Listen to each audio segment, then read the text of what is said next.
Imagine you have the perfect workout routine. For example, my athletic aesthetic routine that you can do every single day.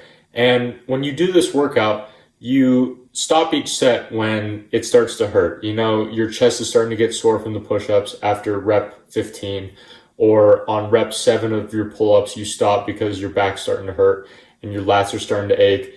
You're never going to reach the potential of the progress that you can make, the progress that I'm making, because you stop when it becomes painful. What a lot of people don't understand is that the set truly begins when the reps become painful. The workout only begins when you don't think that you can go any further, because the mind will always want to give up before the body is ready to.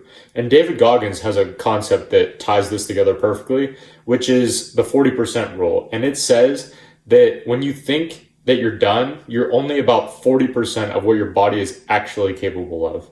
And so in our training, we want to be achieving failure in every single workout. Those last 3 reps, when your muscles are trembling and aching, that's where the growth comes from. All of those reps prior are simply just a warm-up, to be honest with you. And you're probably wondering, how can I do this safely without hurting myself? And the obvious answer is to have a training partner, because not only will you have a spotter, but you'll have another man with the similar goal of wanting to build an athletic and aesthetic physique like you, who will push you further than your mind and your body is capable of doing on its own. If you don't have a partner and you train alone like myself, we can utilize body weight training by using the exercises in my athletic aesthetic guide to train to failure without the risk of injury, because the weight that we're using is our own body. For example, if we were doing deadlifts and you hit failure at rep 8 and I told you to get 3 more reps, the risk to reward ratio of getting those 3 reps at the expense of possibly blowing your back out, pause, is not worth it, right? But if we're doing pull-ups and you hit failure at 8 reps and I tell you to get 3 more reps, then you can go from bodyweight reps to reps with a band, then jumping up to the top of the rep and lowering yourself down as slow as possible. So you see how there's no risk and only reward in that scenario?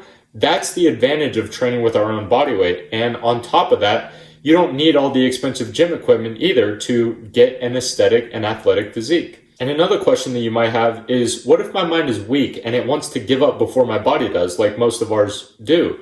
Like, how can I increase my pain tolerance? And the answer is simple. I've already told you the answer. It's training to failure.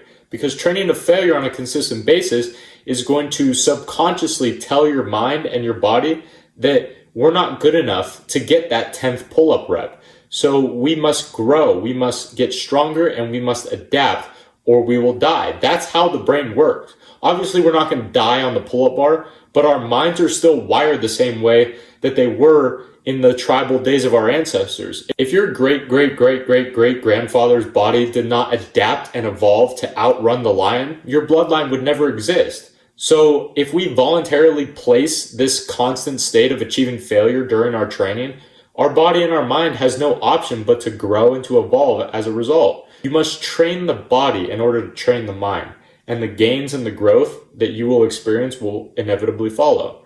You can do this, my friend, and I will see you tomorrow.